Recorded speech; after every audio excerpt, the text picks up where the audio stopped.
स्वयंभू श्री काल भैरव जन्मोत्सव संपन्न। दर्शन के लिए समीप राज्य महाराष्ट्र, छत्तीसगढ़ से भी ज्यादा संख्या में श्रद्धालु उपस्थित।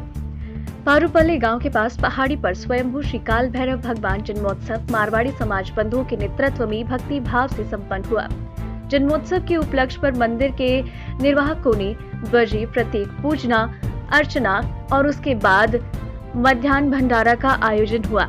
भक्त मंडली ने आने वाले श्रद्धालुओं के लिए पूरी तरह से व्यवस्था की। पारुपल्ली के निकटतम पहाड़ी पर प्रज्वलित यहाँ के भैरव का इतिहास बहुत पुराना है।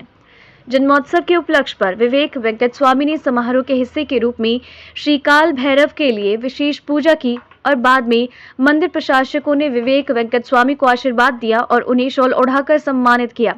स्थानीय लोगों ने विधायक को श्री काल भैरव मंदिर तक पहुंच मार्ग देने का अनुरोध किया।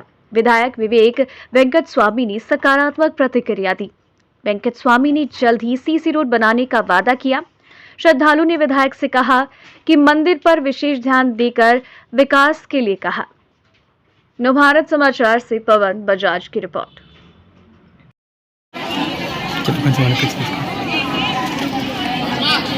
మనం ఇప్పుడు మంచిర్యాల జిల్లా చెన్నూరు తాలూకా పారుపల్లి గ్రామంలో ఉన్నాం. ఇది ఒక కాలభైరవుని ప్రసిద్ధ పుణ్యక్షేత్రం. ఇక్కడ కాలభైరవుడు కుడి చేతిలో త్రిశూలము ఖడ్గము రెండు చేతుల్లో, ఎడమ వైపు దమరుకము కపాలము ధరించి భీకరమైనటువంటి రూపంతో ఉగ్ర భైరవుడుగా దర్శనమిస్తాడు. మరి దర్శనం ఇట్లా ఎందుకున్నాడంటే కొక్కూరు నుంచి పారుపల్లి వరకు 16 కిలోమీటర్ల దూరం వరకు గోదావరి నది వచ్చేటప్పుడు ఉత్తర వాహినిగా ప్రవహిస్తూ వచ్చింది.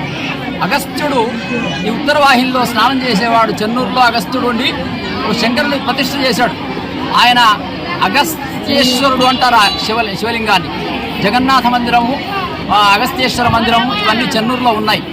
ఇక్కడి నుంచి గోదావరి ఈ తపోభూమిని అంటే మునులు ఋషులు ఇక్కడ తపస్సు చేసుకుంటున్న దీన్ని ముంచే ప్రమాదం ఉన్నది కనుక కాలభైరవుడు కాళేశ్వర క్షేత్రాన్ని రక్షిస్తూ ఇక్కడికి వచ్చి ఆ గోదావరికి అడ్డంగా నగ్నంగా నిల్చున్నాడు.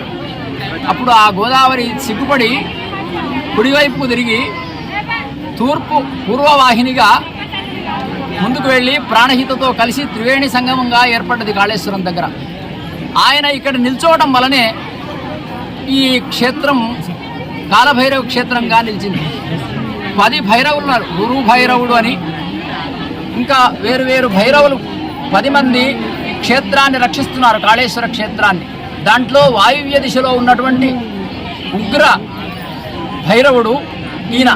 ఆయన కాళేశ్వర ఖండంలో ఈ కాలభైరవుని గురించి చాలా ఉన్నది. కాలభైరవుడు అన్న దాంట్లోనే అర్థం ఉన్నది. కాలం అంటే సమయం. నాకు టైం బాగలేదండి అందుకొరకు ఇట్లా జరిగింది, ఆ టైం అంతా చూసేది ఈయనే. టైం బాగున్నది కనుక జరిగింది అంటే ఈ కాలభైరవుడు వలననే. కాలానికి ఆయన అధినేత కనుక కాలభైరవుడు అన్నారు. మనకు టైం బాగుండాలనుకుంటే ఈయన మన బాగులేని టైంలో కూడా ఇక్కడ దర్శిస్తే ఆ కాలం మంచిగా అందరూ బాగుపడతారు. అటువంటి కాలభైరవుడినే. ఈయనను దర్శిస్తే గ్రహ బాధలు దూరం అవుతాయి. భూత ప్రేత పిశాచ శాకిని డాకిని సర్ప దోషాలన్నీ కూడా దూరం అవుతాయి. అటువంటి కాళేశ్వర క్షేత్ర పాలకుడైనటువంటి ఉగ్ర భైరవుడు ఇక్కడ ఉండడం మన అదృష్టంగా భావించాలి. ఇటు మహారాష్ట్ర, అటు ఛత్తీస్గఢ్, ఇటు తెలంగాణ, ఇటు మంచిర్యాల జిల్లా, అటు భూపాలపల్లి జిల్లా, అటు వరంగల్ జిల్లా, ఎన్నో జిల్లాల వాళ్ళు చుట్టూ ఉన్నారు. వీళ్ళందరూ కూడా ఇక్కడ దర్శనం చేసుకుంటానికి వచ్చి పునీతులై ఈ గోదావరి స్నానం చేసి ఉత్తరవాహిని స్నానం చేసి ఈయన దర్శించుకొని ఇవాళ కాలభైరవాష్టమి, కాలభైరవుడు జన్మించినటువంటి రోజు కనుక దర్శనం చేసుకొని పునీతులు అవుతున్నారు. ఆయనను దర్శనం చేసుకుని అందరూ కూడా కాళేశ్వరం వచ్చిన ప్రతి భక్తుడు కూడా ఇక్కడికి వచ్చి దర్శనం చేసుకొని వాళ్ళు ఆయన అనుగ్రహాన్ని పొంది వరాలు పొందాలని కోరుకుంటూ ముగిస్తున్నాను.